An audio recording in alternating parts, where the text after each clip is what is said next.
Yeah. Cheers. Like your entire framing changes when you hit the thing. You framed it up. And it's you hit different. the thing, and boom, you're way closer. Well, I'm gonna put on my lav. That's for your mic. That's for your convenience, Lou. All right, and we're hitting record on the on ye old podcast. All right. Well, willkommen alles auf den CapmLew Podcast. Is that Danish? Heute sprechen wir Deutsch. Luke? Yeah.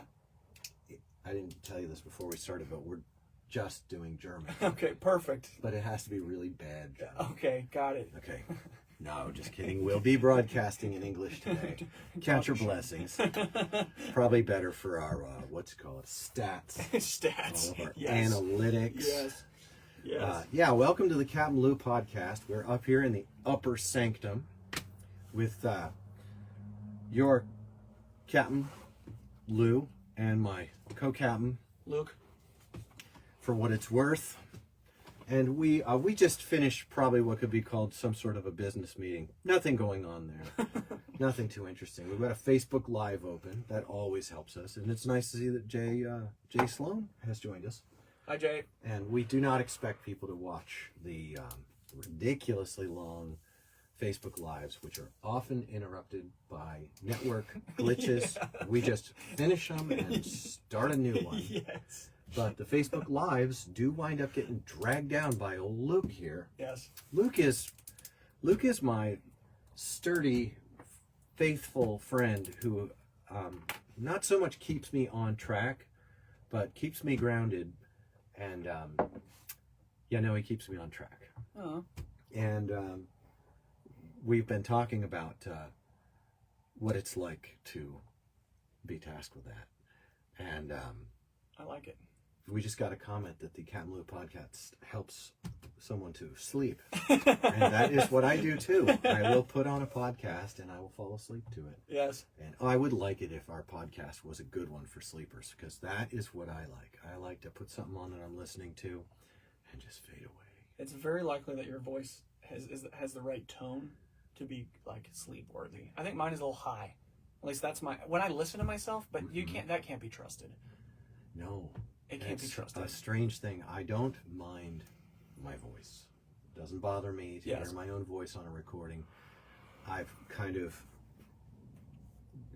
figured that I'm sort of a squeaky guy. Really? I think that's how everybody feels. It's because you hear your own voice through like your cheekbone or your jawbone. I was skating at the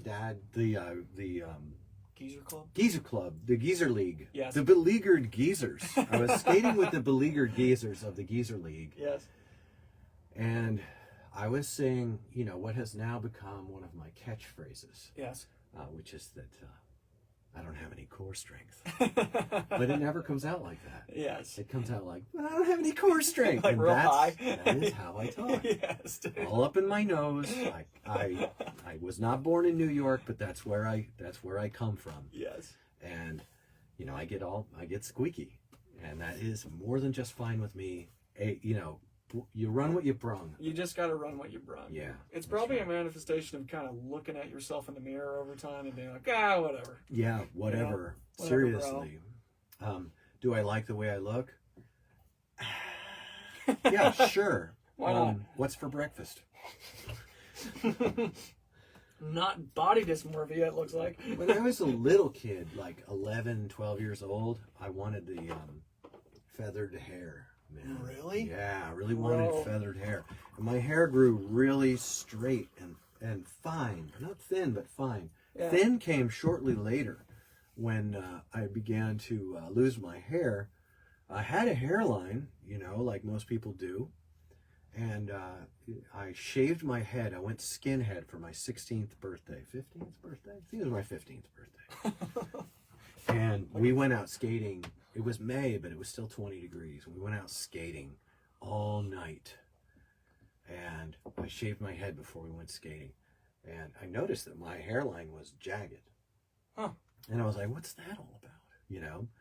And that year, someone pointed at my head and was like, you're losing your hair, dude. Dude. And I thought about it. My dad had already pulled me aside Yeah. Because I look a lot like my dad.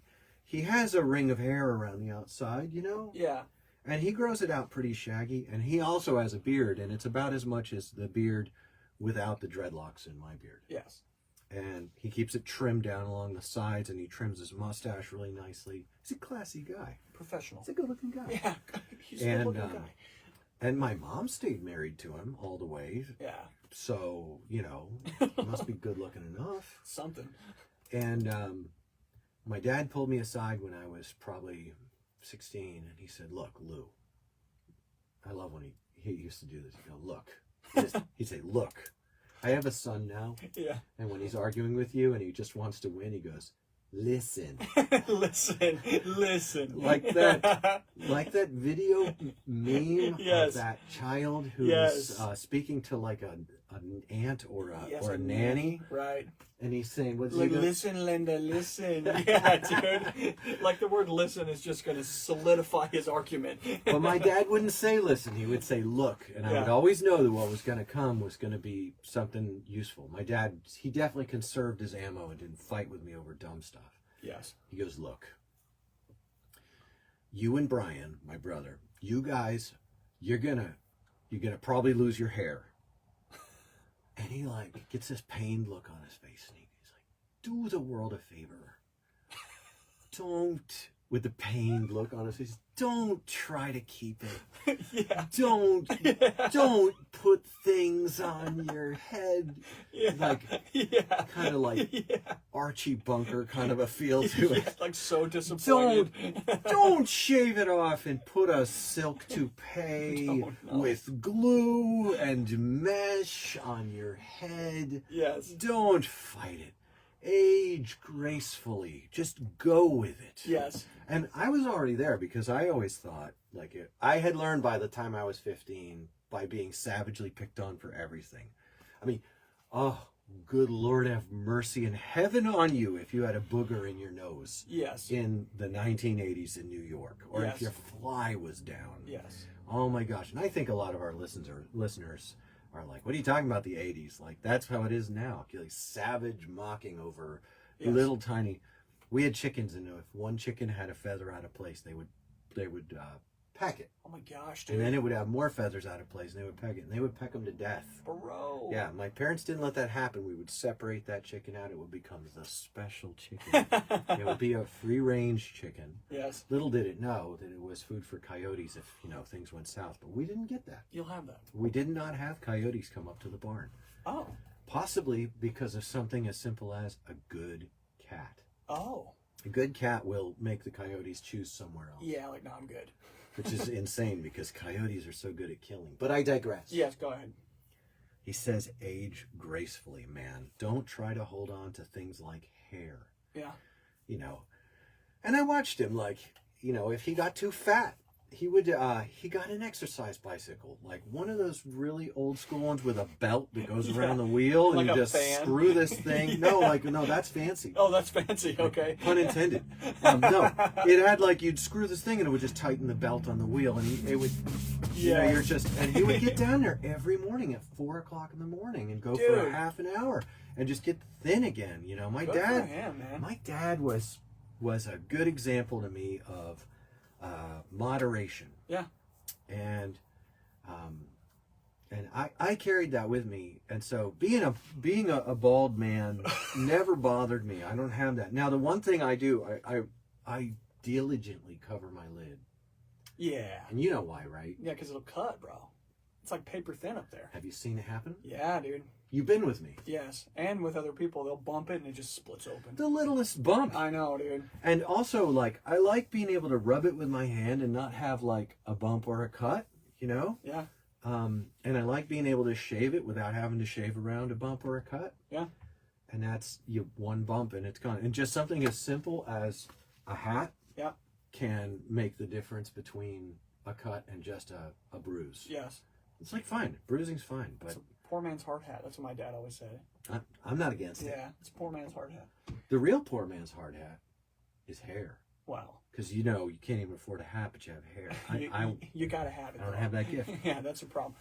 I've heard that the correlation between beard and head hair is inversely correlated. So, but the fact that you can grow a glorious beard and I cannot, but I can grow glorious hair and you cannot, it's like a scientific fact. Which Is is it so, really? yeah, it's like I different love it. hormones in your body or something. It's kind of weird, dude. I'm down for whatever. Whatever. You know? The good Lord made me. Don't make junk. Yes. Appearances notwithstanding. Hair is overrated, Jay says. Well, we've got a really big topic that we want to get into. Not sure that we're going to be successful. It's fine. It's rooted in some YouTube videos. But it deals with themes that we've been addressing. Mm-hmm. And you guys have come here to hear us address themes. Surprise. We are. I'm not surprised that you tuned in because I think that we are a certain flavor, and that there are people out there who are looking to have, enjoy discussion around certain things. It's great. Other folks, and people are starting to comment. Yeah. People are starting to comment. Yes. Luke's been doing a great job at putting out some clips and things like that. And we've even got, maybe if we work hard enough, we'll even get some trolls. Yes. Yes. Not really, don't have... Step up your game, guys. Step up your game. Yes. I think the worst we got was on your kickflip. Yes. When I was pontificating on subverting youth into just starting with kickflips, and I was griping about that. Yes. And someone wrote, "Sound like he's just mad he can't kickflip." And I thought, no, you make a mistake here. Am I mad that I can't kickflip? Maybe. Maybe a little. I don't want to talk about it. I don't want to.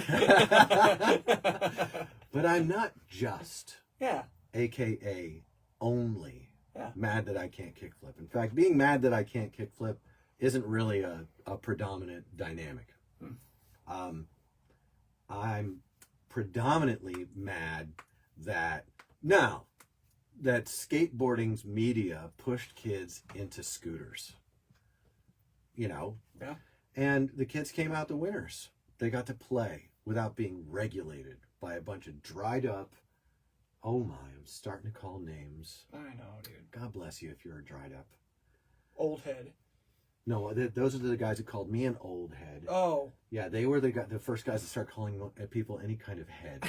Yeah, you got an old head. skateboarding. Do you think it was correlated to the no hair? No, it's the hip hop era. It's the hip hop era in the way Yes. that it describes language to people. Yes. I'm from the punk rock surf era of skateboarding, solidly rooted. Yeah. And that kind of thing is from the 90s, which is the hip hop social dominance era of it's not surfing anymore. It's skateboarding about skateboarding. So now it's become more sophisticated with the flip tricks and the sponsorships and all that stuff. Right. I'm from the Bones Brigade video show generation. Yeah. And they are from Mouse Goldfish generation. Right. Have you watched Mouse or Goldfish? I don't think so. I don't even know what that is, man. Well, they're even post speed wheels. Like they're post speed wheels. Yeah. They're not abusing the norm. They're establishing new norms. I'm from the abusing the norm generation. It's actually interesting Yes. to think about. Yeah. In Speed Wheels, Santa Cruz Speed Wheels video. Yeah. There's that Eric Dresden part that I just yeah. draw so much joy from. It starts with abuse the norm, and then it has a guy with the name tag Norm, and they all rat packing, right? Yes. Well, that was our deal. Right. It was the idea, at least. But the next generation of skateboarders, vis-a-vis the kind of Costin, Mariano, Danny Way generation. Right. Danny Way was actually from, but he was young during Yes. my generation. But your Crail Taps, your like 90s brands. Yeah. That was really a more sophisticated take on skateboarding. And when you get more sophistication, you get more elitism and snobbery. Yeah. Nobody should be mad. Yeah. That's normal. That's one of the pitfalls of it. Well, fast forward to the YouTube generation of skateboarding, and kids have been driven like out. They start coming back in droves because they've got YouTube stuff. Yeah. And yes, this person's right. I'm out of line because I'm blowing it, because I'm griping about media that other people make for not being what I wish it would be. Except I took it a step further and I started making media too for some years now.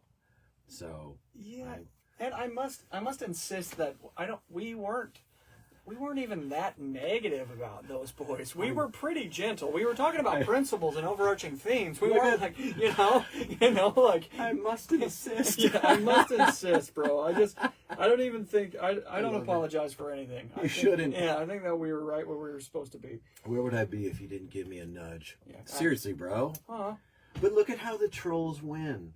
Well, we haven't had any good trolling. No, this one, it was the lightest trolling. Sent us into a 5-minute spin.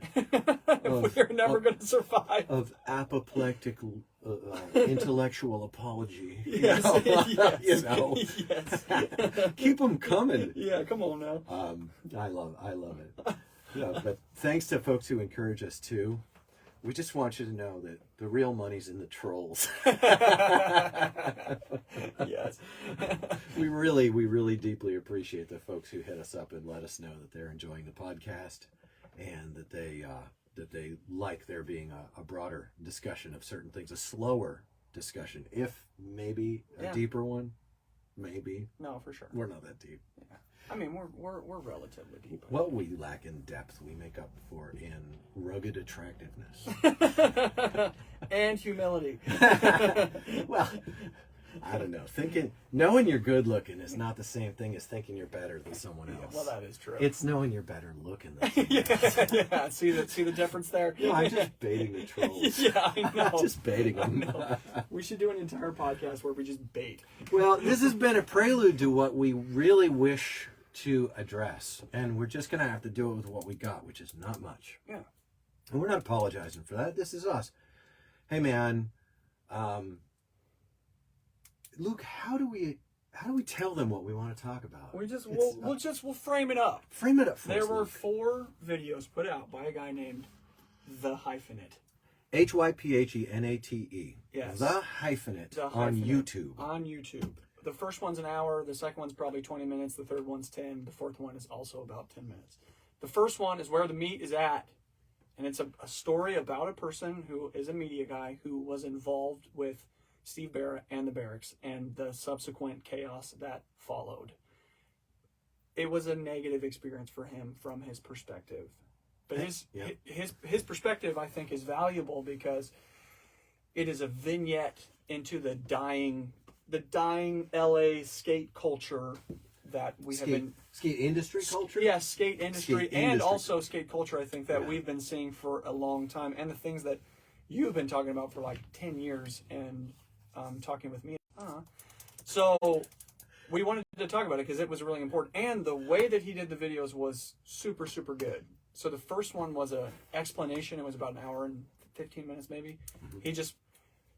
It seemed like he didn't really know where to go from where he was at, so he just wanted to put the truth out there because he felt like he had been bad-mouthed by the Barracks. He wanted to put his side of the story out. I would even say he put in... Okay, we're back. Yes. That was a Facebook glitch for our audio listeners. We actually cared about the Facebook feed. Yes. Well, and it's just a pain in the ass to put 2 of them together and then upload, so it is. Anyway, go ahead. It's always nice when it goes smooth. Yeah, it's so nice. Don't get used to it. Yeah. He put in the Hyphenate. Yes. His name is Joey, but he put in a lot of work to make it clear that it wasn't the Barracks that did him wrong in any way, because there are a lot of people who work at the Barracks who he qualified that they were people of good integrity, good intention. Yeah. But that it was specifically Steve Barra who continuously autocratically sabotaged everything at every stage. It was very difficult from the pattern of behavior that he was describing to figure out what was going on. But by the end of it, you were left wondering whether this was like one of those weird like TikTok shorts about narcissism situations. You know, like right. I think it's very in vogue right now to invoke narcissism. Yeah. But maybe it's in vogue because narcissism might be it's become a feature of the land where we live. Like people just get to say something and then that's what it is, despite all the receipts. This guy had receipts. Yes. He was solid. Right. And he has every single thing he said was so solid. You could tell that he had all the receipts, like journalistically, to make this case in the and he was simply saying, my name has been trashed. I'm a professional in a field. Yeah. I work in skate adjacent hip hop and music stuff. Yeah. And my name being damaged by the words and actions of Steve Barra in conjunction with trying to serve and help at the barracks has been really not just painful, but potentially really damaging to me. Yeah. And I have the ability I've got the emails, I have the purchase receipts, I have all of the correspondences, I have all this stuff. Yeah. I have recordings, I have video recordings off of Ring cameras that I had installed in the studio, yada, yada, yada. It was a bulletproof, situation. And so in his first video, he spent about an hour. Yeah, it was like an hour and 10 minutes, hour and 20 minutes. It was a long video. He established grounds here, and he was really clear. He's like, I don't know who's going to want to listen through all this. And here's what it's going to be. Yeah. And he got into it, and then he summed it up really well. This is what it was. He's an excellent communicator. Yeah, absolutely. Yeah. And a shrewd businessman, in my opinion.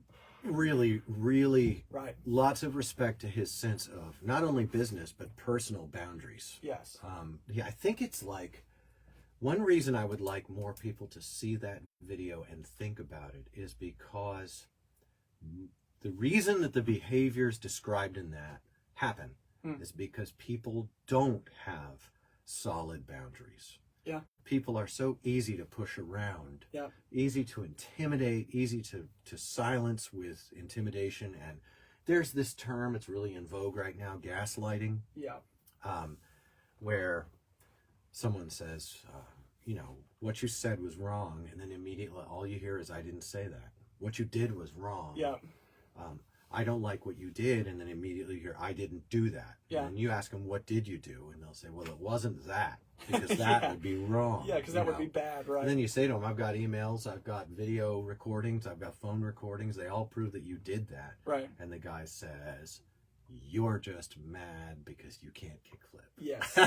There it is. And it's back. Yeah. Right. Well, that's a lot of it. You're just mad because you want to come up. You're just trying to you're a crab in a bucket just trying to pull me down. Right. And so that's very, very identifiable narcissistic behavior. And I hate saying that because I've had too many dealings with that problem in life where I've had to be clinical.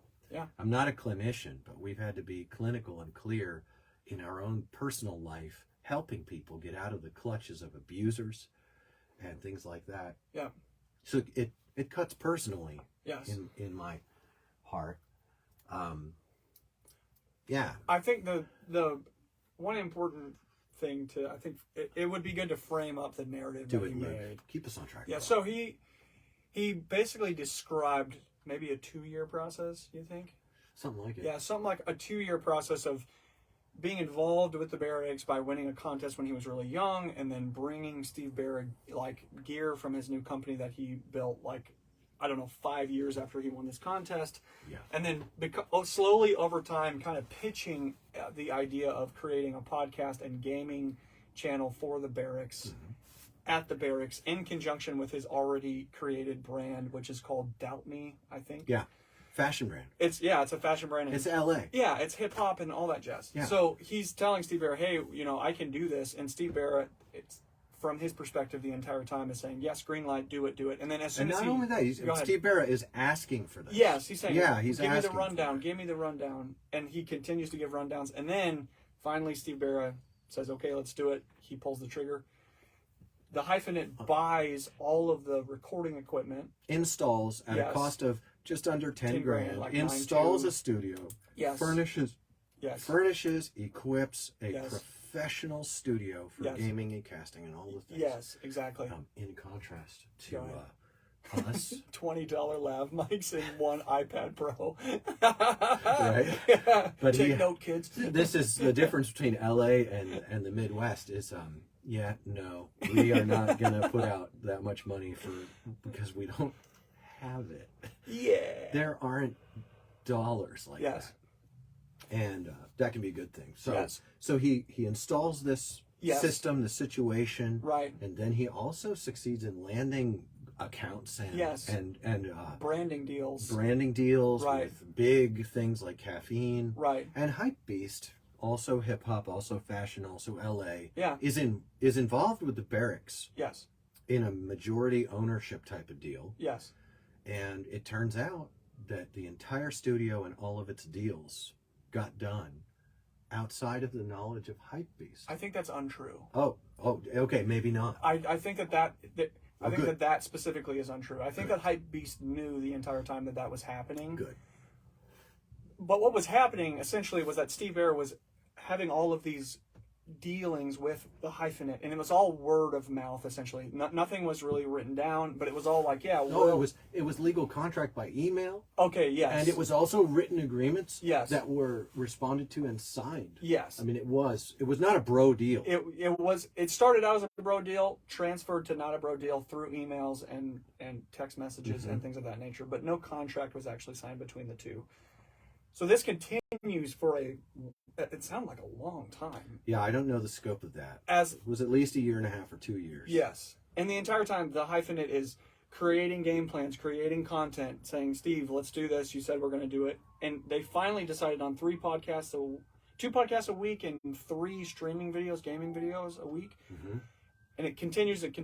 And a live launch. And a live launch with a pro skater that Steve Barris said that he was going to set up. But the entire time, one of the features of this entire narrative is that Steve would sit down with the Hyphenate and say, hey, let's make this happen.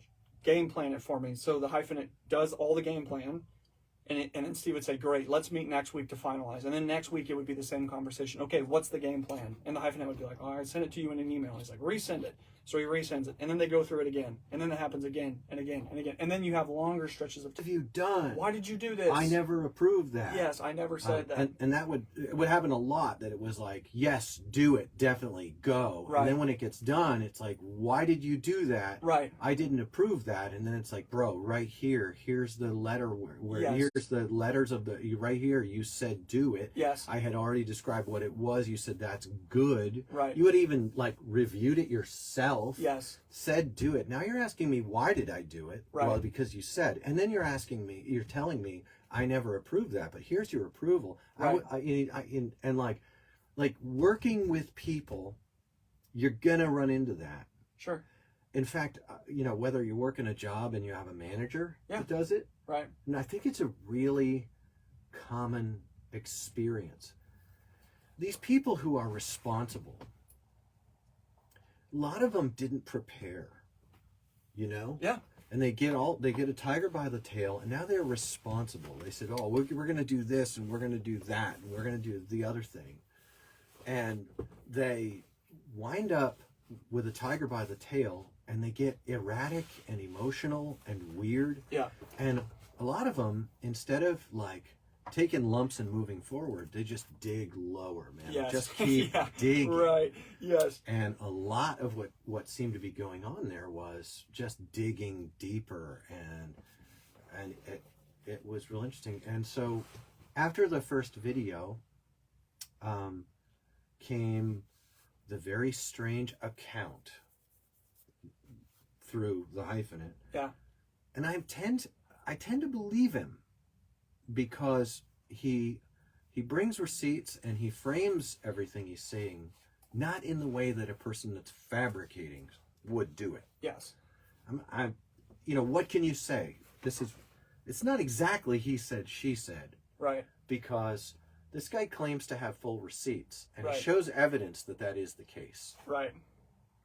Barra comes out of the woodwork and begins the process of character assassination, manipulation, right. coercion, all of the language of coercion that you get from a person who actually is behaving Right. in the ways that are alleged Right. in the original video. And his focus seems to me to be not, hey, how can we make this right and negotiate a balanced experience for both of us? Right.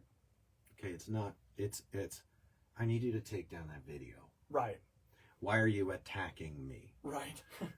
And all this very personal. And I saw a video of a guy runs this trolling Instagram and YouTube, and he goes by Thrash Talking. Thrash Talking. And he showed up at Tampa Pro, I guess last year, and he held up a picture of these troll guys, like one of them's Gifted Hater, one of them is Thrash Talking, Right. and then you've got Skate Informant and Dumb Data. They're not troll guys exactly. Dumb Data does do a bit of a spicy trolling. Yep.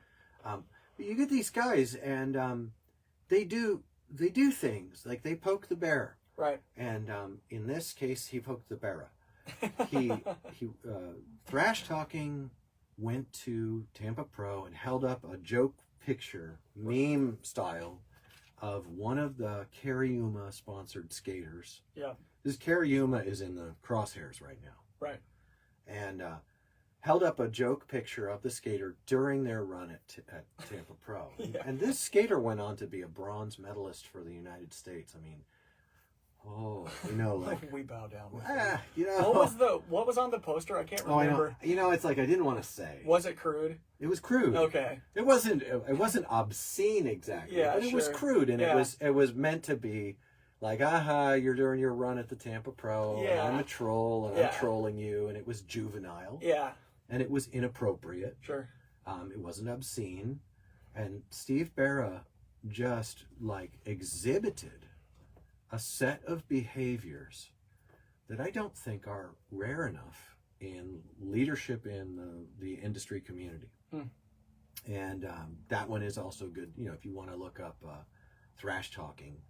And Gifted Hater did a breakdown on that as well. And I think it's good that the skateboarding has these very tender beginnings of editorial journalism to hold some of these public people accountable for burning people on deals and being, I don't know, just bad leaders. Yeah. People of poor character. Yeah, man. Yeah. Like just being bad leaders. Yeah. And that's an opinion I have. Really, I think the Hyphenate story really highlights it really well. It's almost like a documentary level. Yeah. Because there's like 5 major instances where Steve Barra shows the moral constitution of a person who doesn't care, who's interested in extracting as much value as he can from a person who brings value without any honest, faithful, fair remuneration. You know what I mean? I like that remuneration. Yes. Getting paid for the labor you do. Yes, right. And straight up blatantly lying about things. Really, one of the climactic moments in the first video was the Hyphenate talking about the day that they were supposed to release the gaming content, which he had already promised brands who had bought some of the studio equipment that they were going to do. He made deals on behalf of the Barracks with Steve Barra's thumbs up, to make all this content, and then brands sent him studio equipment and things of that nature with the understanding that they were going to make this content. And it was supposed to be a big deal that they were going to have this live streaming video, and Tony Hawk was going to be there, or some pro was going to be there for the I think it was the Skate 5 release or the new Tony Hawk remastered, whatever, blah blah. Right. I don't care. And it was like the day before Steve Barra, nothing had been finalized, and the Hyphenate was like, Steve, it has to be finalized. It's tomorrow. We've made commitments. You've said thumbs up on all of this. And Steve's like, okay, email me everything, even though he'd emailed them 100 times, it sounded like. And Steve left and was on a plane, and they emailed back and forth about it. And at the end of it, he basically gave the Hyphenate one big thumbs up, was like, do it. pull the trigger, you got it. And so he does it. He pulls the trigger. Steve doesn't get him a pro. He has to pull in one of his friends who's a pro skater. They do it. They post the video. After the video is posted, Steve essentially has a blow up, geared towards the Hyphenate because they put this video up. He's like, who said that this video could go up? Why is this up? And he's like, dude, you emailed me and said thumbs up, and it was this huge deal. And I think they pulled the video down. Again, this, to me, that was, if you were to watch any point of that video, if we were smart, we'd have timestamps, but we don't. If you were to find that part in the video, it would be if you didn't want to watch an hour, just watch that 15 minutes because it really showed what the Hyphenate was describing. It really revealed Steve Barre's character and the way that he does business, allegedly, according to the Hyphenate's account of how that went down. And it's really dark. It's like super dark. After seeing Barre's public behavior at the Tampa Pro, yes. I guess 2022, around thrash talking, right, and seeing the breakdown on Gifted Hater, you can see that this jives really well with an emerging understanding that appears to be the way that this dear one. Because look, man, we're all, there's two kinds of people. Yeah, there's kids and big kids. There's kids and big kids. Yeah. And all of us have got homework we didn't turn in yet on becoming an adult and being responsible and having integrity and telling the truth and sticking to our word even when it hurts. Yeah. And I'm telling you, even when it hurts can be very hurtful. It can be the loss of business. It can be the loss of fortune. Yeah. People can become poor because they stick to the truth. And being poor is scary. Yes, it's frightening. Right. Especially if you've been used to being rich. Well, now, yes. And so when you see something like this, it's like, it's easy to think, well, we should go with these allegations and just pile on and say XYZ person is a bad person. Well, who is good but God alone? You will have that. Yeah. And what it really ought to be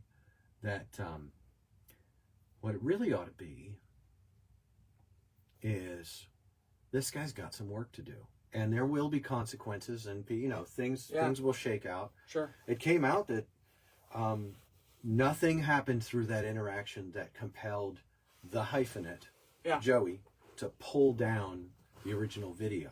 Yeah. In order for him to maintain his professional reputation, right, and to maintain his name, he had to expose all these things. And I think that's legitimate. I do. Yeah. I think it is legitimate if someone is going out and one of the things that's alleged is that in order to defend the barracks, a narrative was being pushed that Joey, the Hyphenate, that his brand, Doubt Me, was garbage, that he was not a good person, that he was a climber or a cheat. Right. And really all of that was actually true. That was what you call confession through projection. Yeah. And according to the allegations, which are compelling in their evidentiary qualities, they really look like evidence of something real. Yeah. So, coming out of it, it's like, well, I hope nothing bad ever happens to anyone, but we all know really tough stuff is going to happen to everyone. Yep. And your only safeguard, not if, but when things go really badly, is to have integrity, to know the fear of God, to have a plan beyond this world, to be rooted in something that is transcendent beyond the seen things that we traffic in all the time. There has to be deeper meaning going on that guides you into the kind of, decision-making and relationship maintenance and building that do good business. Yes. That do good business. Yeah. Or at least you ought to fear that your deeds will find you out. Yeah. And that somebody may actually have the gumption and the wherewithal to out you for the things you're doing. Yeah. And it's especially interesting to watch this new tender group of YouTubers. So far they kind of troll, but there's material there that's good for us if we can kind of extract the lesson. Yeah. And I have no interest in doing an interview with someone who has evidently given themselves to gaslighting and lying and blame shifting and projecting and doing those things. I have no interest in such a thing at all. I also don't think it would be a good business move for someone like Joey the Hyphenate to do an interview with us, because this is probably not a step up for him. Yeah, right. Yeah. Yes. So since those things are cool. off the table, what do you think, Luke? Why did we think this was such a good thing to talk about then? Well, since we're not getting anything out of it. Yeah, one other thing I think that we should point out about the video, and then we'll get to that question. Bring it, Luke. Because that's a good question. Yeah. The other thing, in the end of the first video, Joey talked about a business deal between the Barracks and a company called Caffeine involving content creation that Joey was a part of, that the Hyphenate was a part of. And it was alleged that at the end of all things, Steve Barra had gone behind the back of Hypebeast, who owned 51% of the Barracks and was due, it sounded like, according to Joey, 51% of any proceedings from whatever they did. And it sounded like it was a pretty big deal between Steve Barra, the Barracks, and Caffeine, like a 7-figure deal that Joey helped with, in which he was also sort of kind of screwed. As Joey is figuring out how to not be screwed in this deal, he goes to the people who run Hypebeast, or at least had connection with from Hypebeast to the Barracks, and said, hey, can you help me figure this out? Or, hey, can we talk about this? And they said, we had no idea that this deal was going on. At that point, Joey realized that all the dealings, like all the checks and all the agreements were always between him and Steve Barra. Right, not him and the Barracks. At that point, he realized that he had not been working for the Barracks. Yes. But he'd been working for Steve Barra. Right. And that was... Because what that allegedly, what that says is that the Barracks, Steve Barra himself committed, what do you call it, fraud? Embezzlement. I don't know what we can.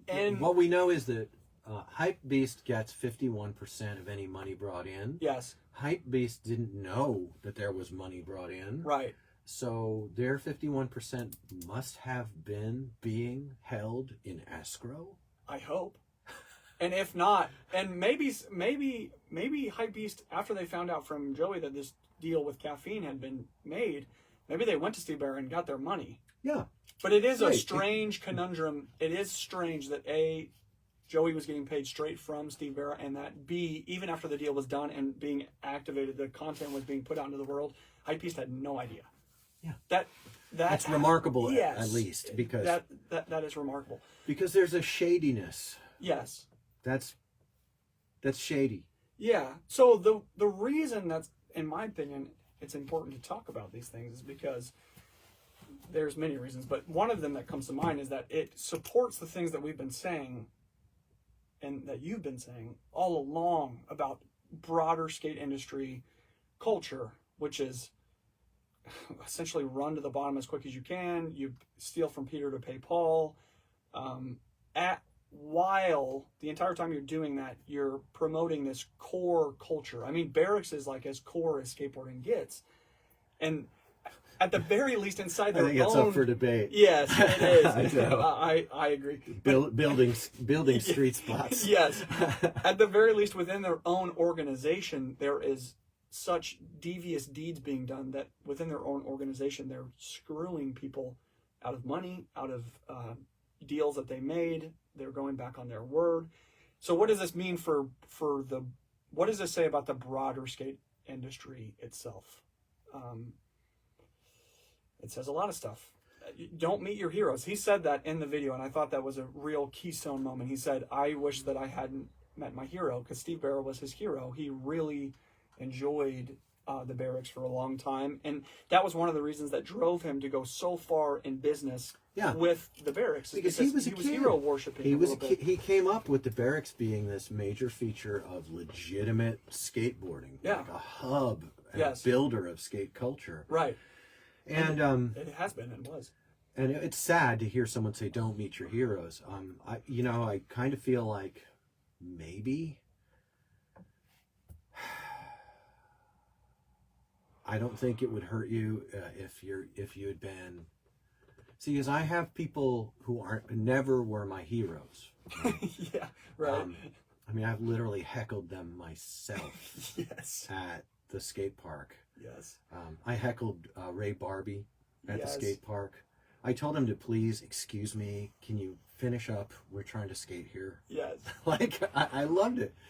But one reason that guy is worth people's respect is because he thought that was hilarious. Yes. Who was the other dude at Lexington that we told to get his board out of the different. He was from a different era. Yes. I know. He wrote for He's Nike. from North Carolina. He came up with Chet Childress. Brian. No, it's no. It's we'll remember later. Yeah, it's fine. We talked about him on another podcast. That was beautiful. Nice as could be. Yes. So obviously a kind Southern gentleman. Yes. But like, maybe we ought to pick our heroes based on things that are beyond appearances. Yeah.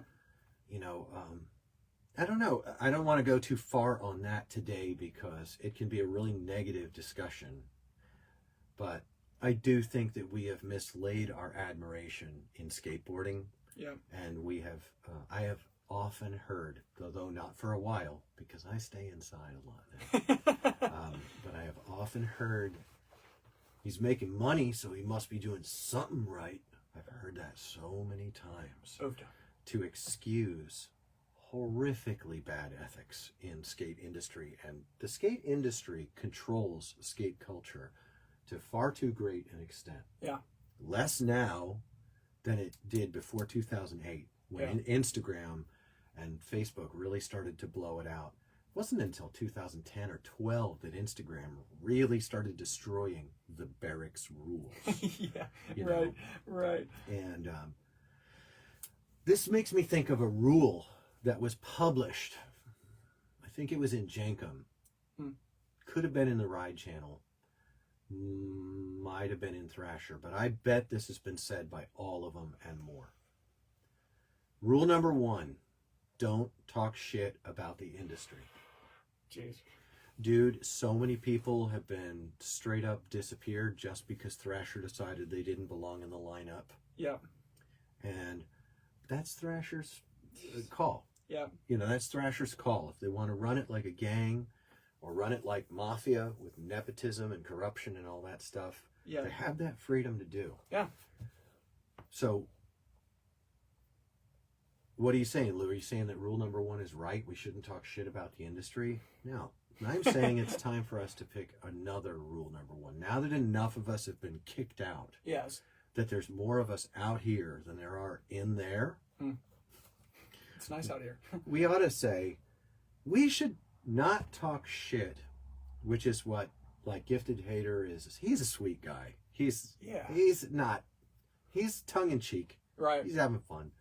And he makes some really good points now and then. Yeah. And even like lower character than Gifted Hater is Thrash Talking. Sure. Dumb Data has veiled it all within the most nerdy approach. I was on a drive yesterday, an hour out and an hour back from a session, and I just put on a Dumb Data video and put the phone over there so I could just listen to him breaking down what are the most evil tricks, the worst, most cursed tricks that have been done at Battle at the Barracks. He was breaking down percentages. He was breaking down all these things to categorize them. And it was so relaxing. I was relaxed. It was so outside of the way I think about skateboarding. And it was like relaxing. And he had these zingers that he was throwing in. And the zingers were really good. Or Skate Informant, who brings like real, like the Skate Informant tends to be on maybe a little bit more where I'm at, which is don't just troll and splash around like criticism, but really bring a journalistic critique to what you see going on. And every newspaper, every journalism outlet has its own bias. Put your bias up front and then say what you had to say. Yeah. That's what we're doing. I have a bias. I'm a God-fearing guy. I found help to get through what skateboarding puts me through by Harley Davidson motorcycles. And of course, faith Yes. in Harley Davidson motorcycles. So, and I'm a lifelong skater since I was 12 years old, turning 50, and I was off the board when I got married. Half of 92, all of 93, all of 94, and half of 96, 95. Half of 95. Yeah, I was off for like 4 years. I think it was 3.5. I think that's 4.5. Yeah. I don't know. Or 3. And it's fine, but from 95, 96 until today, you know, I've been skating regularly and out there and in there and doing that stuff. I've been in the industry, but not conventionally. I entered the industry to create an alternative and to create a different level of involvement. And I'm still working to see that happen and trying to strengthen it where I can meet it. You can see it with, I threw on this hat here because we are brought to you in part by Life Skateboards. You know, Life Skateboards is 2 guys in a workshop cranking out the best quality decks that we're seeing out there on concaves that are truly deep, beautiful. They have mild concaves. I don't like them. I like the deep ones. And they make custom stuff and like that, but they're not perfect. Oh. We're not telling you that Life Skateboards is perfect. Yeah. No, but they make good skateboards and they make them in a way that we really believe in. Yeah. We'd like to see more of that in the world. We'd like to see that when I call to order a board, I'm talking to the person whose hands make the board. That there's an accountability to me for having a plank that I can use for a good portion of the year. And I dare say it is of great value to me.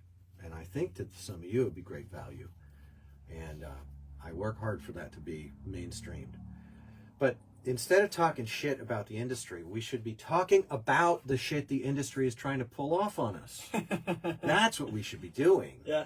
And that's what the Hyphenate did. Yes. He said, wow, I'm not going to talk shit. I am going to talk about this shit. Yep. And I'm going to see if I can help make this more difficult than it was to start. Right. Yes. And that really makes me encouraged because we ought to be speaking out like that. And the other thing is, I noticed in that last video, he said a lot of people are coming to me quietly, you know, and they're telling me stories of how they got treated that really jive with the way this is going. And I thought, how long has the barracks existed? How long have these behavior patterns been going on? How many people have gotten crushed underfoot, discouraged, and broken down by these behavior patterns? How long has it taken for someone to have the wherewithal and the willingness to engage this stuff proactively and make it harder for this to happen? Right. And how long has the skateboarding community been letting this poor guy, if these things are true, then this guy is to be pitied. Yeah. He's to be pitied, not respected. But also, someone has to point out, who's been propping this guy up if he's been behaving that way? Well, that's a fact. Yeah. You know? Yeah. We just got a question from Miklos Katona. He asks, whatever happened to the article where they discovered birch hidden in decks with 100% maple stickers? Yikes. Miklos, don't even get me started, my bro. You're going to trigger him, bro. You know, my work is to build a parallel industry that's better than the industry. Yes. That's where we are, too. That's Bud Stratford, how Zeppelin Arrow works. Yeah. And, you know, Miklos, what's your brand? Throw it on there, buddy. Miklos is a small a board maker. And Sam Cook, who's been on here, that's Life Skateboards. And we see that it's time for us to just, you know what? Let's let what happens past the Rockies stay past the Rockies. Yeah. And on the Grindboard Shop, Very Miklos nice. Katona. Very nice. And where's he from? Yeah, where are you from? let us know where Miklos? you're from, Miklos. That's good. One of the questions that I can see coming up, and I'm interested in your thoughts about it. Let's say a person has gotten this far, God bless you, in our current episode, and they have a thought, and it goes something like this. dude, we should just shut up and skate. It's not even important. Who cares what the barracks does? You know, we should just get out there and ride our skateboards. Why are we even talking about it? This is stupid, you know. And I think that it's easy to scoff at that question, but I think that I'd like to know what your thoughts are about it, because there's a reason that these things are important to us, and there's a reason that we keep on bringing them up. And I'm kind of interested in getting to the brass tacks, as they say, in your mind about why is it important to talk about the way that the Hyphenate and Steve Barra interacted? Why is it important to talk about skate industry hiding birch and maple skateboards? Because there is or what that 100% maple thing even means. Exactly. 100% Canadian maple means made in China. Yes. It's what it means. Yes. So why is that? Why does that matter for a run-of-the-mill skateboarder, you know, in the Midwest who rides twice a week or once a month, you know? It's actually a good question. I get the, hey man, just shut up and skate. I hate that so doesn't matter. Yeah. Don't pay attention to that. The argument that's embedded in that statement is you're not a real skateboarder if you care about these things. Yeah. That there's some sort of standard where a skateboarder doesn't get involved. Yeah. And I think that the identity of skateboarder ought to refer to those moments during which a person is riding a skateboard. And we ought to reclaim identities like adult male of the species or adult female of the species, with focus on adulthood and maturity. Yeah. And we ought to have as a people, beyond our enjoyment of riding the useless wooden toy, we ought to have a sense of ethical right and wrong, nay, even moral. It's a bridge right too and far. wrong. A bridge Too far. That's a bridge too far, Luke. Yeah. Yeah. No, absolutely. Yeah, though it be a bridge too far for many, I would say that we ought to both talk and think and speak and write and produce media and commit the sin of journalism. Yeah. Okay. And skate. Sure. And I think that Shut Up and Skate has been kind of like, it was Zorlak. Yeah. Okay. Zorlak was one of the gnarliest brands out of Texas, scary graphics, crazy shapes. Yes, your mom does not approve. And they were so gnarly. I mean, they literally would knock the face off your skull with their truck. You know, like just doing a front side air. Those guys ripped like the Texas Rippers. I hold them in a sense of reverence and fear in terms of like just how they're super bitchin', right? Sure. But no, like, we should talk. We should think. Yeah. Like, I know that works for you to be like, shut up and skate, man, blah, blah, blah, blah, blah. But, you know, I think if you thought a little bit beyond yourself, you might see the value in at least other people talking about things. Because, for example, we let it happen. Simple, low consequence thing. We let it happen that instead of raising the prices on a skateboard deck, our skateboard industry decided to just outsource to China. They sold our stuff. Jim Gray stood at the auction and watched the equipment get sold to Chinese companies, taken over there, reverse engineered, multiplied, and put to work for all of our brands. Yeah. And the quality of a skateboard deck and the interestingness of the whole thing became just garbage. Right. Well, I was an 80s skater who loved good board quality. I was less interested in light boards than I was in strong boards, and then the market became crap. Yeah. And when I started running out of used boards from the 80s, anytime I could get one, you know, when I started running out of good planks, I wound up on these crappy popsicle junk garbage. You could, you know, I wanted a 9-inch wide or a 10-inch wide board, and there was like 825 was ginormous. That's insane. Yeah, it was ginormous. Dark days. I thought they were, and I said so, and I've been happy to pay the price for so saying. And I have paid a price, an incredible price for it. Like, right. Not the ultimate price. Right. But almost. I got ringed around with 14 guys at a spot. Yeah. I had to de-escalate that situation or experience hospitals or worse. Yeah. You know, right. all because I pissed off people so easy to piss off. Yeah, right. Yeah, right. You know? Come on, man. It's like, geez, talk about spoiled brats. They really literally thought nobody was going to come up and talk about quality of skateboard decks. Right. It's like the soul of our thing. Your trucks last for a long time. Your wheels don't last quite as long, but a long time. Yeah. But your deck, if you're skating every day, you're replacing your deck. I mean, I remember how the kids used to fiend for free decks. Yes. Because they break all the time. Right. It was crap. It was garbage. Right. And I don't respect it. I don't respect a brand that does that. Sure. Well, all the brands did it. So when it drove me mad enough, I did something crazy. I built my own presses and started cranking out from press number 1. I've got the boards stuck to the ceiling from my first pressing, bomber laminate. Yeah. And proved to myself that you don't need these brands. You don't need these guys. You need hardworking people that are going to make a great product for you and are going to take care of you if it fails you. Sure. You need I really do get going. Yeah, I like it. Thanks, bro. Yeah, no, I like it. Yeah. I think it helps people who have been so inundated with current skate culture. There's a shock that happens when they hear a person say the things that you're saying because they don't have the perspective that you currently have. You gotta soak in it for a while to see. So I think it's helpful to let people know, why is this important? Why should we not shut up and skate? One of the biggest reasons for me is because the price that you pay to shut up and skate is so high. Not just in board quality. Oh, that was the easy one that hurt nobody. I'm talking about like the endemic sexual harassment.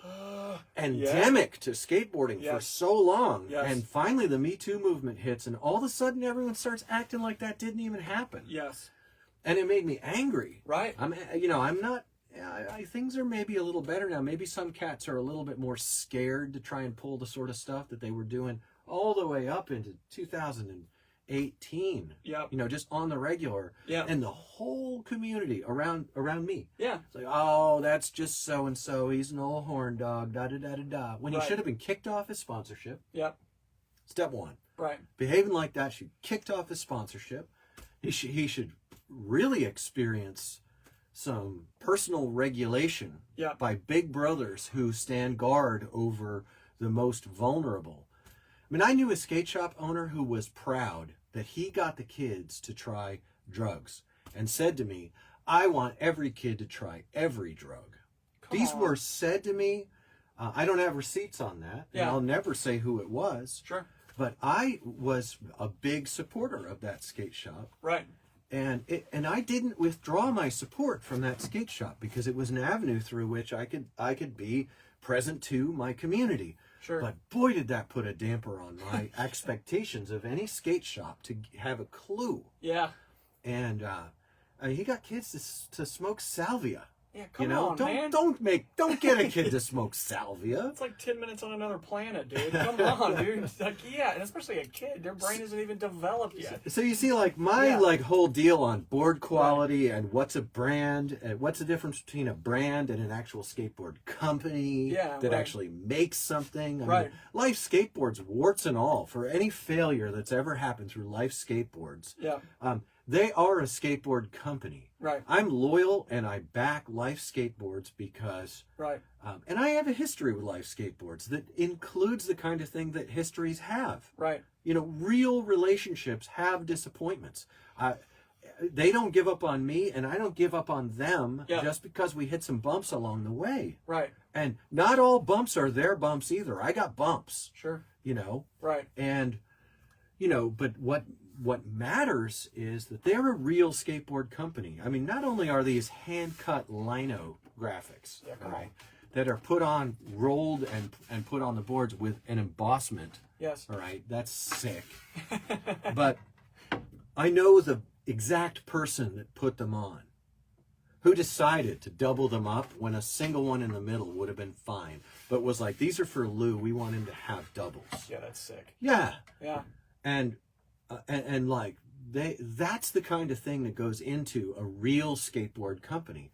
Now, the problem is these companies hold on by like a thread because they don't blow up. Right. Not only do we not value that enough as a people, we're all shut up and skate, which I noticed Bud Stratford put a really good comment. Yeah. He said, shut up and skate is synonymous with I don't care. Yeah. And I noticed that in some generations, like for about 30 years, skateboarding marketed in such a way, they brainwashed us to think that not caring is a virtue. Right. There's virtues and there are vices. Right. Okay? That's moral talk. I know. Here we are. So, obviously, not I must be destroyed. Yes, right. You know. Well, dude, I would have, even if they had pushed shut up and skate, there are no virtues, it's totally hedonism. If they had been consistent, if what they said had matched their actions, I would have disagreed with them fundamentally, but at least I would have a reason to respect their commitment to what they were saying. But the entire time it's all shut up and skate and don't buy corporate and, you know, fuck the mall shop.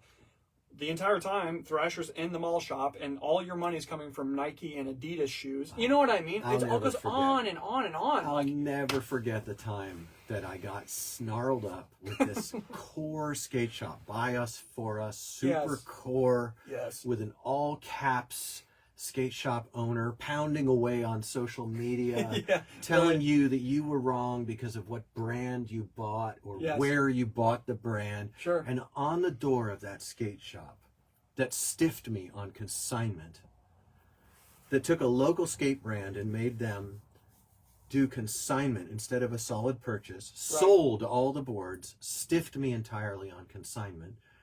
On the door was a consolidated sticker that said, don't do it. Meaning, don't buy Nike. Yeah. Pull the door open, and there's a wall of Nikes. Yes, dude. And the same all caps pound away, you know, manic energy guy who runs the whole city. Like, we'll go up to a DIY spot and tell the kids who are building their DIY to stop because it's not sanctioned. You know, like, what in the world, you know? Like, what in the world? First of all, who would do that? But second, and I think this is more important for all of us, who would allow that to happen? Yeah. And this thing with Hyphenate is precious because here's what it looks like to not allow that to happen. Don't let that happen. Yep. Don't let it happen. Right. You don't have to put a person or a shop on blast. You can put the behavior on blast. Yeah. You can do a PSA and say, hey, everybody, just wanted to dip in here and say, if you own a shop with a don't do it sticker on the door and I pull the door open and you got a wall full of Nikes, and then you tell me, oh, we're just using Nike to defeat Nike, right? I want you to know that I smell bullshit. If you then follow it up with saying you're a big supporter of local brands, you stick me in consignment, and then you openly defy good ethics and good faith by declining to pay, then this should be said. Yeah. It should be said. And my feed, my historic Facebook feed going back to like 2008, is full of me trying to do that. Right. And it was effective enough to get me threatened with murder repeatedly. Right. And have to do, by the way, I have receipts. Right? True. I have receipts. Yeah. And there are all kinds of stories that get told about me, but I have the receipts on what actually happened. And caused me to have to rethink my whole game. Yep. Really, really count the cost of speaking out. And I'm very happy a mere, 10 years later, a mere 10, 12 years later, to see just the very beginnings, the tendrils growing up from the soil of what might be something useful for us to grow and mature as adult human beings of the species, male or female, or however you do you. Right. All right. But let's talk about, let's steel man shut up and skate for a second. Right. because I was skating yesterday at a really cool spot, a garage that had I love it. Yeah. And I was skating with people. They don't believe what I believe. Yeah. They don't think the way I think about a bunch of things. But you never have that. Yeah, come on. Their politics aren't going to be my politics. Their religious views aren't going to be my religious views. And we were talking about, I think, where Shut Up and Skate belongs.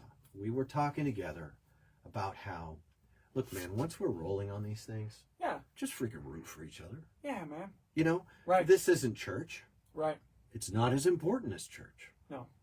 It's not as important as things of faith. You know, it's not. You see, it stopped when someone called me. Did it really? Yeah, it did.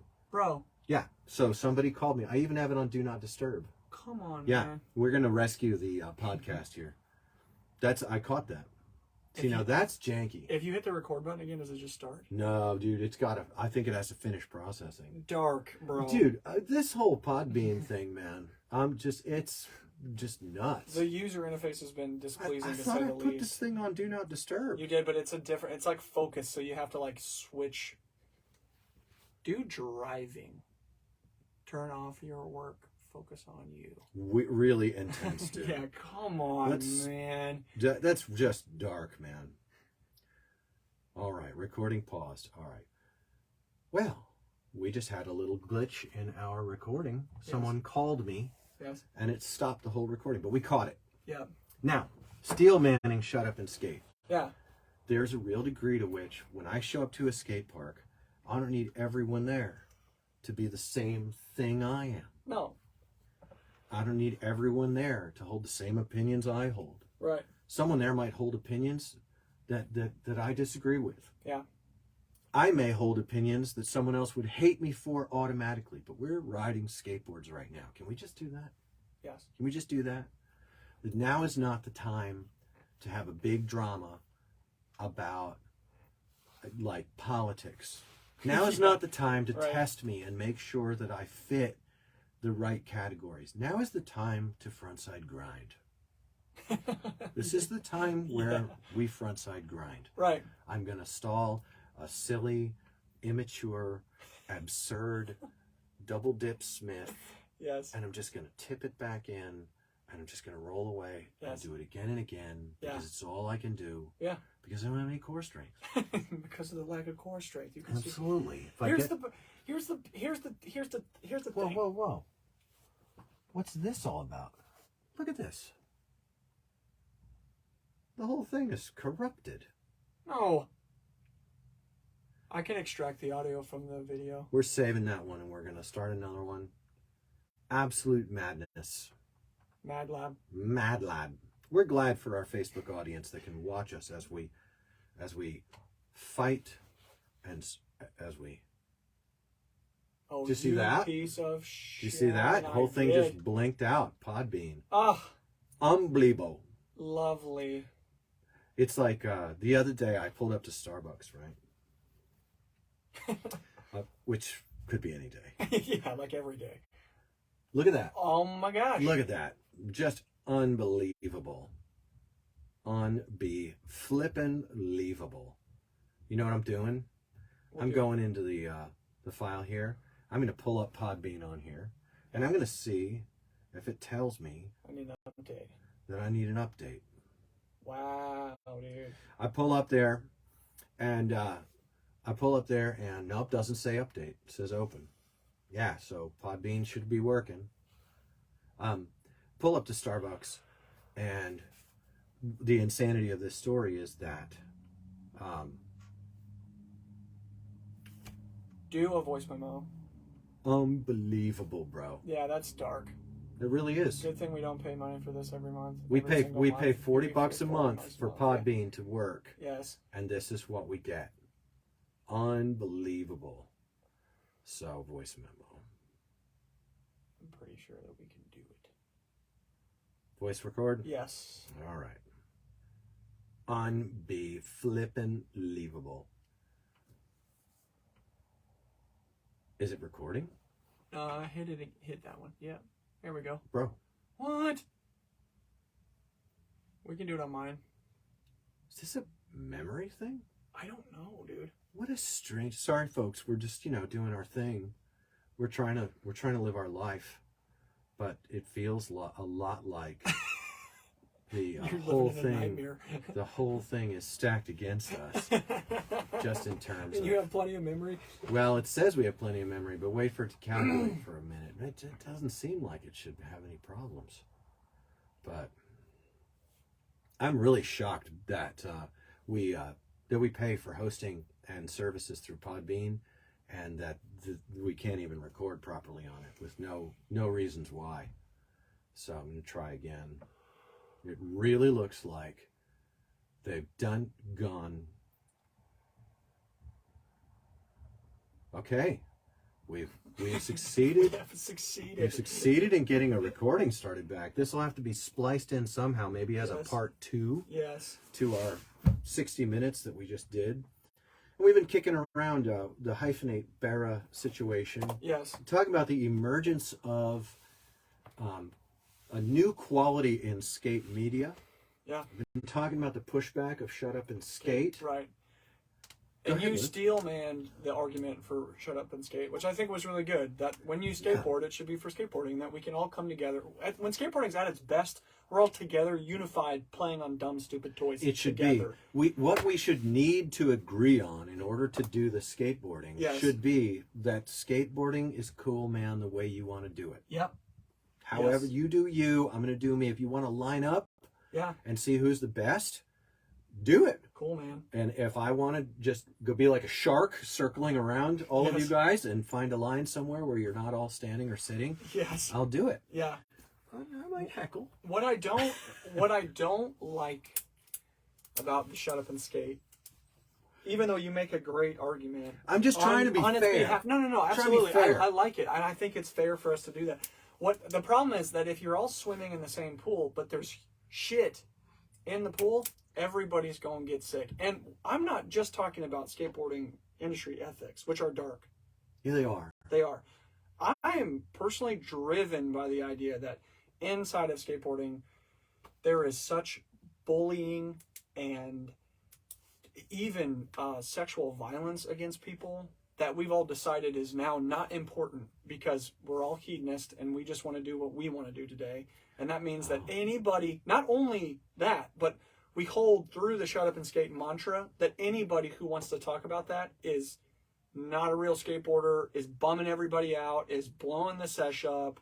You're just being a stickler. I wish you would just shut up and skate. You know what I mean? That drives me bonkers because this is not the way that real human adults interact with each other in an ethical manner. Yes, it isn't. And the price that has to be paid ends up being pretty freaking high. But the people, the good timers, they don't pay the any price. toxic middle grounders and the good timers, they never pay that price. No, never. They never pay that price. It's always the vulnerable people that wind up paying that price. The kid who gets discouraged and doesn't want to be around that sort of thing because he's honestly too smart for it. Yes, right. But that kid winds up just watching skateboarding on TV. Yep, and never doing it. Riding a scooter. Right.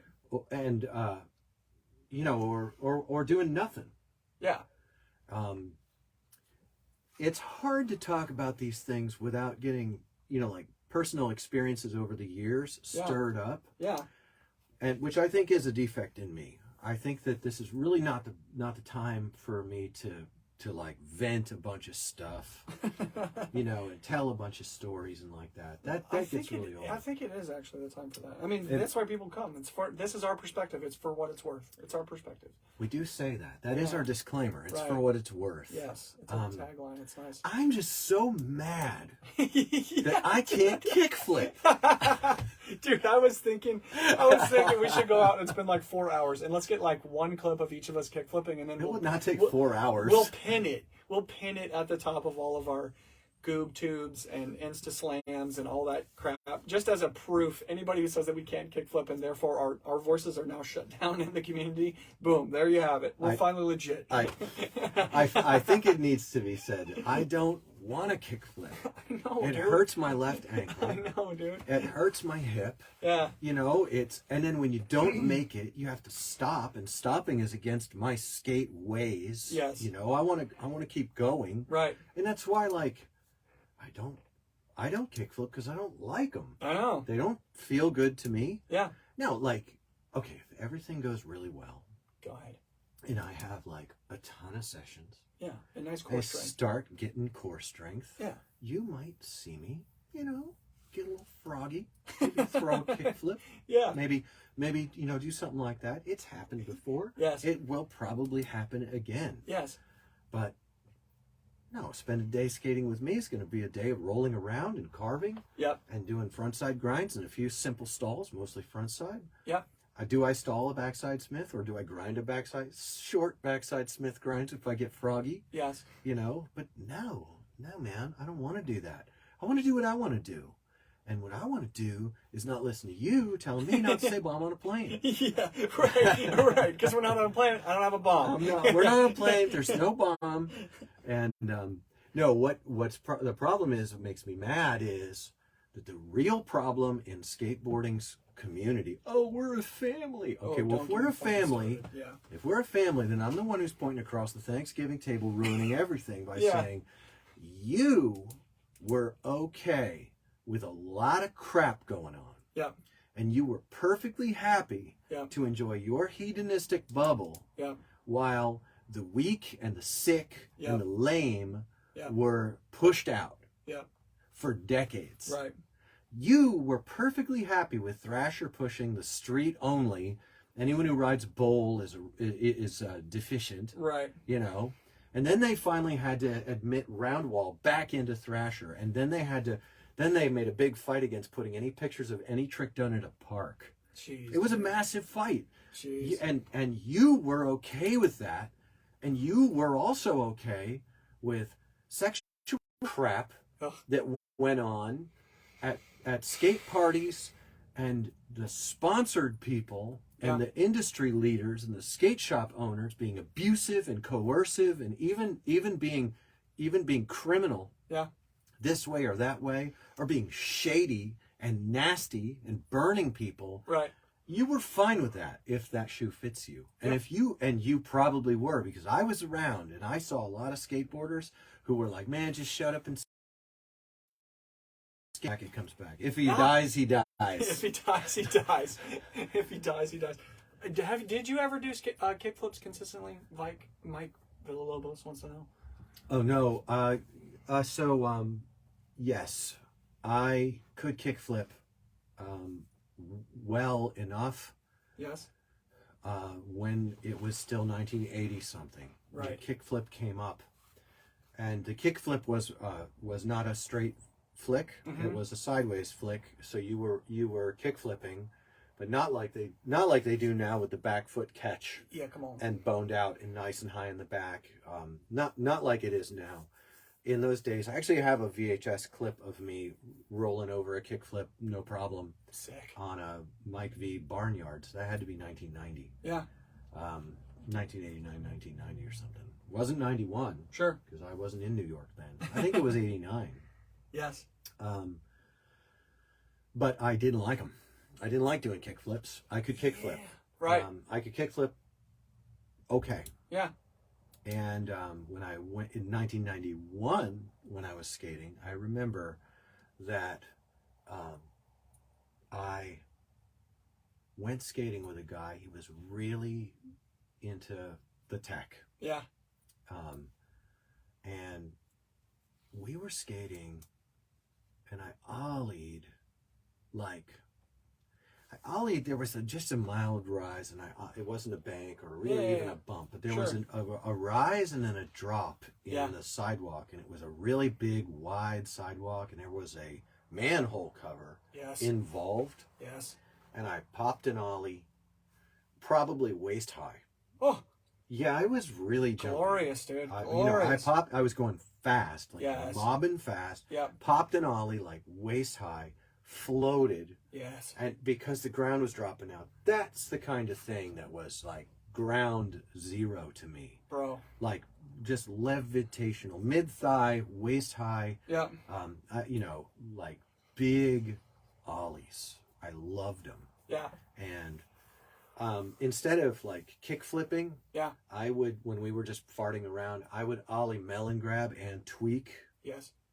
Like flat ground. Yeah. Just like for fun. That's gnarly. That was fun for me. Yeah. It was way more fun for me than the kick flips that were going on. Right. There was this guy who was a really good gifted skater, and he would do kick flip shifties because when he kicked it, the board would come over and he would shifty. Yes. And I loved that guy's style. Yeah. Light-footed, but that's the way I skated when I was young. And when I was young and, you know, 18, 19 years old at college, now, no, not so much. No. No, I roll around. Yeah, I've enjoyed my skate journey because I have been around so many different types of people and skated long term with a lot of different skaters. I started with you and all the Fickle Boys, which was all round wall and big tranny and mini ramp, and then I went to LA and hung out with all the flip trick kids, and then I was in Colorado, and it was kind of a mix of both. And I, like, over the course of like 8 years, 10 years, like, kind of moved from into this place where I began to enjoy. Sometimes I would like play a kid and skate, and I always lost because I suck at flat ground, but I would like really like it. I was like, man, this is fun, but only because I was interested in challenging myself, and the flat ground game was something I've never been good at, and I just wanted to like try it out. You know, I felt like I was like, you just wanted to kind of see what it was like on the other side of the fence. And I've got, man, if that's what you want to do, that's what you want to do. That's the entire point. You should be able to do what you want to do. It's the gatekeeping that's so rough, dude. It's so rough. And it's... I think it's less predominant now. Do you think so? I think so as well. Yeah. I do think so, which I'm really happy about. And I can't agree more, man. Like, I have a couple, like, moments in time in my life where I was like, dude, I have this video of me at Parker Skate Park in Colorado. I was feeling my oats. I was probably neck high. There was a corner, a wedged bank, you know, a corner, and I was all-in over that thing. And in the video, I was probably like head high above the ground. Yeah. And I've seen you do similar things. That's where I want to live. Like, when I landed that, it was like, you could almost like just one silent tear of diesel fuel, you know, just coming out of the corner of my eye. Because I was like, yes, like I just want to fly, you know. I'm definitely so much more down for that. But I enjoy trying to throw kickflips just because they're super fun to do. And you do them well. I try. You do. It turns out if you have your foot all the way up on like the board, and I have mine pretty far forward, yes, it works. Anyway, it's not the point. Well, you know what? We can make a special collection of times we'll do a compilation of times I kickflip. Yes. And we'll have you film them. Yes. But at what price? Even after I've finished this compilation, which should be all of 5 or 6 seconds long, yes, I will still not kickflip, and I will still be mad that I can't kickflip. Yeah. Don't worry, I'm still here for all that. What we'll do is we'll cut clips of you trying the kickflip and then of you landing on the board, but it's obviously in 2 different places at the skate park. We will fix it in post. We'll fix it in post. Don't worry about it. Yes. I like that. Yes. I do. Oh man, that's hilarious. Luke, how do we handle the technicals? Will we combine this with the other recording? What probably makes sense is we'll have that one be a standalone and then this one be a standalone. Well, that's not terrible. We'll break this one at 20 minutes and pee. Yeah, that's fine. We can pause it and come back. That's good. Yeah, because we do have to urinate. And now the question is, are we going to stop the blah blah? No, I'll bring it in the bathroom with me. That's fine. No, I'll put it behind me. Yeah, right. Yes, but we'll continue to talk. Yeah. I'll pee in the shower, you pee. It'll be perfect. That's right in Jeff Zuckerberg's wheelhouse. Yeah, oh my gosh, dude. He's like, yes, the prime content. Oh my gosh. But really, what we want to talk about, or what we have been talking about, and I think it's important, is the Hyphenate and Steve Barra and what it means. I'm always big picture. What does it mean? What does it mean overarchingly? And once we have what it means, why is that important? Why is it important that we feel like... What do you think? What does it mean? And why is it important? Well, what it means is that we have been correct, allegedly, and almost demonstrably, at least empirically, we have been correct in our assessment that the greater skateboarding industry culture has been bred upon kind of shady ethical practices, but not only that, shady business practices. And I'm not even just talking about the Hyphenate and Bear, which is super shady. Oh no, we know a lot. Yeah, and beyond shady, like objectively dumb business practices And fraudulent, yep, shady. Shady, but dumb. And like don't even make sense business minded. Not at all. Even from a business perspective, No. bad moves. I have never seen anything like skate shop owners. And we did this in an earlier episode, but like so proud that they have cut their nose off to spite their face. Yes. Now, people don't know what that means as much anymore. Right. But it means they're so proud that they've damaged themselves. Yes. Like really simple things. Like making sure that innocent kids feel as uncomfortable as possible by putting pornographic stuff in a skate shop. Like, this is 101. Yes. If you're going to have a retail store that makes its money off of selling material goods, you wouldn't want to alienate. Okay, let's do this. Go ahead. Longboarders. Forget the porn thing for a second. Let's just talk about longboarders. Yeah. So you're telling me that a bunch of college guys and gals, they want to have longboards. And you're a skateboard shop. But you declare that longboarding is not skateboarding. This was, hands down, one of the biggest opportunities for skateboard shops to diversify disciplines and diversify product lines and gain millions of dollars. Literally. Millions. Literally. Of dollars in sales. Yeah. But oh no. Yeah. No. We can't let longboarders because what? Granddaddy Phelps is gonna make fun of us in Thrasher because some dried up 90s relic who can triple flip his skateboard is gonna put his hands on his hip and say, "That's my pew. You don't belong in this church." You know, like these dried up gatekeeper. I mean, that's exactly what happened. No, literally. And I watched that happen, and it was going in front of me. And what about girls? Like, unbelievable. I was listening to Hawk versus Wolf, the Tony Hawk and Jason Ellis podcast yesterday, and they had Alicia Lee on there. Mm-hmm. And she began to talk about what it was like to be a girl showing up at the skate park and be told, like, why are you wearing skater clothes? You don't belong in those. Girls don't belong at the skate park, which is unbelievable. She's really young. She's talking about 12 years ago. Jeez, dude. You know. Yeah. And I'm 50 going on, right? And it's going to be a good birthday. Yeah. You know? And I'm spry. Don't have any core strength, but I'm spry. And she's talking about it. Last night I was listening to it. And it just stymies me. This is how stupid we were. Yeah, literally. So a skate shop is sitting here and they're like, all right, well, I know that 50% of my city that I'm in is female. And I know that none of them skateboard, but now some of them want to. But if I encourage that, if I put my stamp of approval on that, let's see, I have half the people that are candidates to buy from me, the males. Yes. And then I would have another half. That would mean I'd have all the people. Right. That would be, let's say I'd go from having half of them to having all of them. That's a 100% increase in my potential business volume. Crazy, dog. Which my business is selling skateboard hard goods to people for them to use while skateboarding. Right. So I'm definitely going to try and gatekeep those people out because none of that works. Because they literally, there's always been my dream to own a skate shop. Yes. And to gatekeep a community. Yes. And don't get me started about the under the radar nice guy skate shops that didn't raise a stink about any of it. Yeah.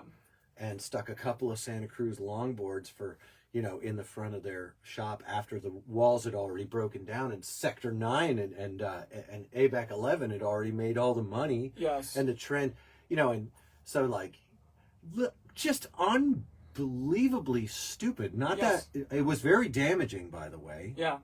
Because a lot of those longboarders, probably 5 to 30% of them would have been like, yeah, I also want to start riding parks. Yeah. And I need to set up for parks. They wouldn't even carry bowl rider stuff, like wide boards with longer wheelbases. Like legit, I sent a guy to a skate shop to go buy there was a Pool Kings deck there. Yeah. It was very rare Yes. that would ever happen. And he went in there and the guy tried to talk him out of it and said, you don't want that. That's garbage. You want this. Yeah. You know, which was a street board. And he goes, no, I really want that. And then the guy pulled the hardware through the deck with the drill. Classic blunder. He had the 3/8. Yeah, 3/8 nut driver on a drill, and he pulled the Phillips head through the board. Didn't even give a discount or barely an apology. Yeah. Was obviously stoned out of his mind. Yeah. That's another stupid thing. Yeah. You run a retail that's very customer service and inspiration oriented. Yeah. It's like 4 stupid things. Yeah. And you're going to be blazed out of your mind because somehow that's a great idea. Yes. You Right. know, and you're going to relate to your customers like that. Right. You know, I started with the pornography thing and the sketchy media thing because, you know, the other thing is like there's a lot of little kids. Yeah. And they want to ride skateboards. Yeah. And you're going to decide to run a sketchy skate shop with lurkers and stoned people who are obviously not soccer mom friendly. Right. You know, behind the counter, you're going to scare off all the soccer moms and Revive, God bless them, and Braille. They're going to come in and scoop those guys up and be the best-selling skateboard brand in America for like 3 years straight. Yeah. Because they were smart enough Yes. to just be friendly and professional. Right. You know? They took like 80% of the market. And Like literally 80%. And honestly, they deserved it. Yeah, 100%. They deserved it. Yes, 100%. it was such low-hanging fruit. They did exactly what made business sense. What's crazy is, as I'm looking at it, I can see there you have 2 dichotomous driving principles inside of the core skate shop. One is to be core. I need to explain the word dichotomous. Go ahead. It means that it holds 2 ideas or dynamics in antimony. Yes. Go ahead. Oh my gosh, like didn't help at all. So you have 2 dichotomous driving principles. It's a reference to cognitive dissonance. Ah! Crystal clear. Yeah. One of them is greed. The other one is remaining core. Now, on some surface levels, the 2 are not dichotomous. They seem to overlap. Like antithetical. Yes. Yeah, there it is. On the surface, they feel like they make sense. But you can see as it plays out that the 2 are cutting the market. Like, literally, you're only getting 1/10 of the market, legitimately. Cutting the market. Yes. And reducing the bandwidth of the community. Yes. Right. So why does a skate shop owner in that mindset feel great about it? And they do. Yes. Because they have the one dichotomous idea, which is we're core. We're a part of what LA is doing. We're a part of what makes skateboarding real skateboarding. But you're not even consistent. You got the consolidated don't do it, and you open the door, and there's a whole wall of Nike on your shop. Thrasher is like at the mall that you can go buy a fucking shirt that says Thrasher on it at the mall. That doesn't make any sense. I'm just advocating for some simple consistency. That's it. Either be hedonist or be fiscally responsible, please. And then even worse, you can see that these 2, as they drive it forward, narrow the bandwidth, they cause, especially the greed does it too, but especially the core narrative, causes great personal damage to kids and girls and the people who are low on the social totem pole.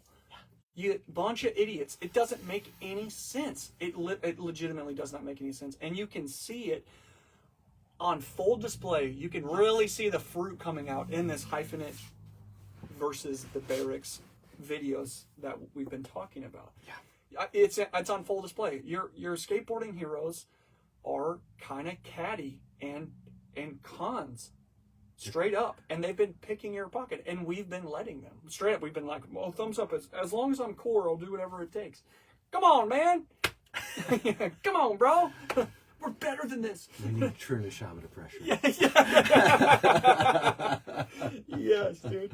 The being mean to kids thing. Dude. Ooh, it grinds my gears, dude. And it was so universal in our area, the tri-state of Kentucky, Indiana, and Ohio. Yeah. unbelievable. But also I could up in Yeah. Kansas City, you know, Yeah. I could up in Yeah. Kansas City. There's the people come to me with stories to tell, and Yeah. out, and I mean, and it's just, you know what, man, it's gross. It is. Jim Gray has used the adjective incestuous to describe. He has a whole line of things, and one of them is incestuous. Yep. These guys are like, they have a crony, good old boy network, Yep. and even like the good faith players show a notable lack of savvy Yep. when it comes to things like, well, basically anything that takes like real intellectual flex. The savvy ones know how to make money. Yeah. They know how to turn $10 into $100. Yeah. But that doesn't excuse the fact that they never, not Rob Dyrdek, Yeah. not Tony Hawk, Right. they never, during the times they knew it was going on, they never raised a flag Yeah. about some of the very dark and very shady things, a lot of which remain hidden today. Yes. They never raised a flag on the play about any of those things. Yeah. And, you know, your heroes, like your favorite ones of them, they sure didn't go to bat for the fat kid who gets heckled out of the park for being fat. Yeah. Or the effeminate male child. Yeah. You know, effeminate males really suffered. And there's a rising star who has an effeminate personal presentation right now, Christopher Hyatt. And he's from this area of the country. Very cool. He's from like Evansville, Indiana. Oh, jeez. And I've skated with Chris when he was just a wee lad. Yeah. Back in Evansville, Indiana. Yeah. And I know that must have some really good people in his life, but he's killing it in California. And also, not only does he have an effeminate persona, Yeah. like eyeliner, Yeah. and colors and hair, and sure. I watched him killing it on rails, on transition, on flat ground, killing it. Yeah. He rides. Do you know this guy? I don't. He's awesome. Yeah. He rides old school Powell reissues. Yeah. Flat, Yes. 30 inches long, No nose. short noses, Yeah. flat noses. Yeah.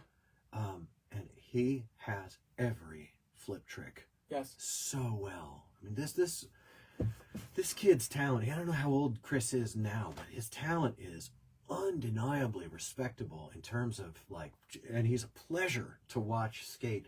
I was watching him skate, and he was wearing one of those teddy bear backpack deals. Yes, Like dude. super effeminate. So bold. Yeah. It was Yeah. it was so out of the box, and Yeah. that took me back to my punk rock days. Yes. When you could see anything when you were skateboarding, because skateboarding was the wild, free,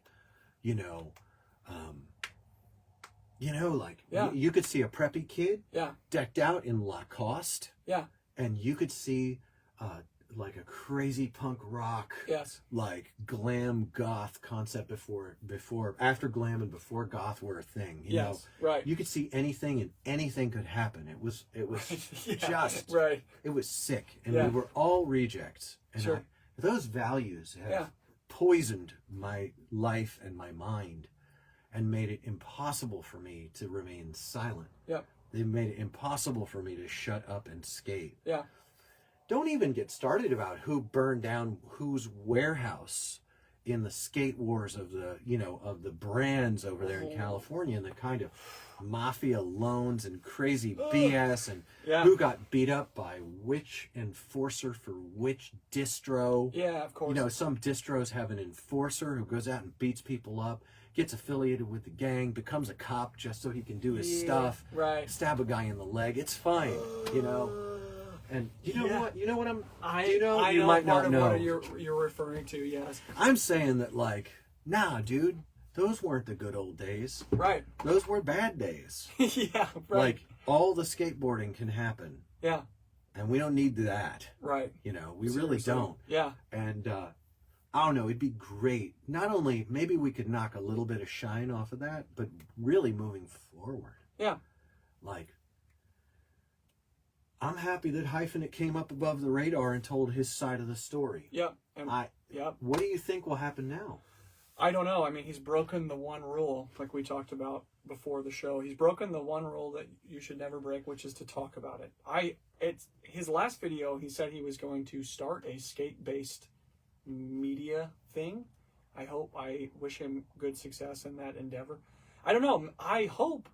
Really what I hope for is that it starts a wave of people who are willing to come out and say, you know what? No, this is bullshit. And the same thing happened to me. And here's my story.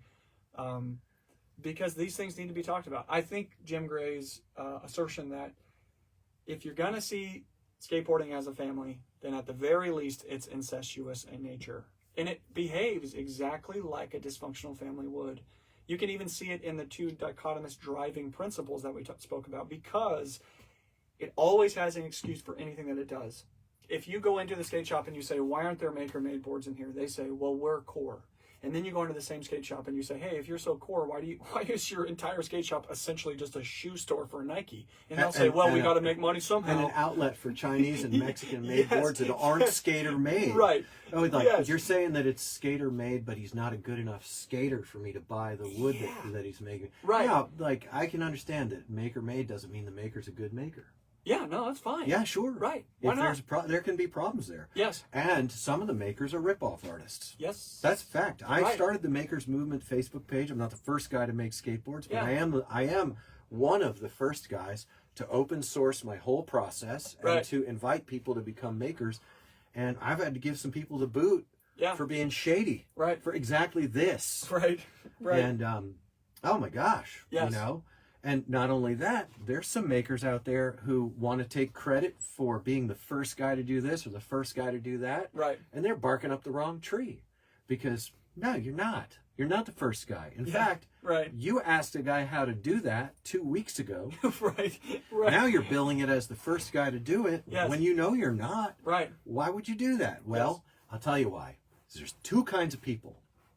There's kids and there's big kids. Yeah. And we're expecting a bit much from each other if we're expecting perfection. Yeah. And I'd say the one thing that's wrong with what's happening with the Steve Barra thing is that it didn't... What kind of yes men... Yeah. You know, what kind of yes men are around a guy that it can go that long? Good. Now do megachurch pastors. Oh. Right? Son. You know? Yeah. Now, absolutely. okay, good. Now do hospital administrators. Whoa. You know, now do aldermen in Chicago. Now do, you know, like this is a universal human dynamic. And I think that in skateboarding, we have a place to practice this that's really low consequence. Because it is. Really quick. Yeah. Skateboarding, it doesn't matter. Okay? Yeah. It doesn't matter. It's a perfect playground. Yes. If the skateboarders all think that you're the worst guy in your city because you speak out against sexual harassment or you speak out and say, no, we need to talk about the serious incident that led to someone being jailed for the rape of a minor, you know, like this sort of thing, and this is my life, you know, then being the worst guy is a double thumbs up situation. 100%. It's rigorous. It is. But so is life. Right.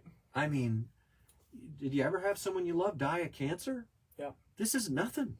Yeah. This is nothing, my dude. Right. You got this. Yes. You know, be the guy everyone hates. Yeah. Skate alone. Right. Write things. Put things out there and say, yeah. I think it's crappy the way that this happened, and let the shitstorm come. Yeah, right. Now, a lot of people aren't mature enough and work through enough, and some people haven't exercised intellectually enough to know how to speak and how to write. You're going to make mistakes. Well, I want to speak to that for just a moment because I think the bar is actually set really low. Good talk. You know what I mean? Like, it doesn't. You don't have to write a book. You don't have to start a podcast. You don't have to, personal message the skate shop owner. You can even just. And I moved to that, and that's not a bad idea. But you can start really small. You can just be at the skate park and be a person who doesn't have a scowl on their face, yapping about how all the scooter kids are blowing the session. You could just say, hey, man, that was really cool. I wanted you to know. Like, that was really cool. I had a guy. I went to the gym. There was a guy there. He came in. He was like, I'm like 6'2". He was probably like 5'8", 5'5" even. He was small. And his arms, I could put my hand around his arms. And he was in there working the tricep machine. Little Flacco. Dude, little guy. And he was a little bit effeminate, and I could tell that he was uncomfortable. And I was uncomfortable when I first got to the gym, too, because it's kind of an uncomfortable place. So you go to a real men's gym. I do now. It's totally ridiculous. Yeah. Cigarette smoke and pits. Yeah. So that was not at this gym. It was at another gym. We were in the locker room. We both finished changing. I was listening to something on my headphones, and the entire time felt like, man, I should just go up to this guy and tell him that what he's doing is sick. So I said, fuck it, because you're all nervous and stuff. I took off my headphones and I said, hey, man, I wanted you to know you're killing it in there. You're really killing it. And he kind of just mumbled under his breath. He was definitely very insecure. And he walked out, and I was like, I don't know if I bummed him out. I hope I didn't. Like a month later, I saw him in the locker room again. It was the next time that I saw him. And I just didn't really pay any attention. I'm there to work out. And he stopped me, and he said, I want you to know something. When you told me that, I was having a really shitty day. And that was really encouraging to me. Super encouraging to me. It took me all of literally 12 seconds to tell this guy, hey, man, I think you're killing it. You're in here, you're starting something, it's sick. And the skate park is the same fucking deal. Hey, man, that was a sick grind you did. Hey, dude, it's really hard to do what you're trying, man. That was really tricky when I was doing it. Can I give you some help? Hey, man, fist bump, a kid. Like, these things go on and on and on. And they're little, the bar is so low. And it really changes the atmosphere of the skate park. And we have alleged that it's possible that through the skateboarding that we do and through the interaction we have with people, it's possible you're going to stop somebody from putting a gun in their mouth in a month, in 6 months. I really think that these little things have tremendous impact on a person's life, and we should be doing it more. And then when we get good at that, then we can get on Facebook. Then we can reach out to the local skate shop and say, hey, man, this is unethical. I don't think this is right. And let them fucking blow you up, The bar is low. It doesn't take much. I really don't think it takes a lot at all. It's just being nice to people. Bro, you brought that home. Yeah. It's important, dude. People are so important. I would have killed. When I was little, I would have killed. There was a couple moments when I was little when somebody came up and they saw me, they saw where I was at, and they spoke an encouraging word. And that nourished me for like years at a time. You know what I mean? Years at a time. Especially if you're an older skater who's obviously knows the ways of the skate park and things. These little things have tremendous impact, and we should prioritize them as we're out there. Because people are tender, dude. Jeez, man, people are tender. I have a suspicion. Go ahead. First of all, you brought that home hard. I'm passionate about it. It's awesome. Yeah. I have a suspicion that a huge portion of our relatively small listenership really does that. Which is sick. And I also have a suspicion that on many occasions, so have some of the people who are in the crosshairs. Yes. Of the things we're saying. 100%, yeah. And for them, they need to do their work and straighten up the way they do things. They need to do their work, and it ain't just about skateboarding. Yeah. Because by the time a person is coercive and bullying and partner to and party in the commission of these sort of things, they've already lost the track on other more important things. They have indeed. They have a lot more that they're probably going to lose than just some dumb skate shop or some dumb legacy in skateboarding. Right. But I think that deep down everyone knows this. Yeah. What you just said, but yet we still need to be reminded. Yeah. And I think that this podcast does a good job at bringing that home. I think you just did it, bro. Yeah. That was sick. I think people feel really nervous. They're like, what? They're hearing what we say, and some of them think that it's dumb, and that's fine. And maybe some of them are saying, oh, I want to do this better. And it's like, you don't have to move a mountain. You can just do it one shovelful at a time. Yeah. You'll be surprised at what happens in 10 years. If you did a shovelful every 5 minutes for a year, there's a lot of dirt being moved, It does not take a lot to be kind to somebody, to be encouraging.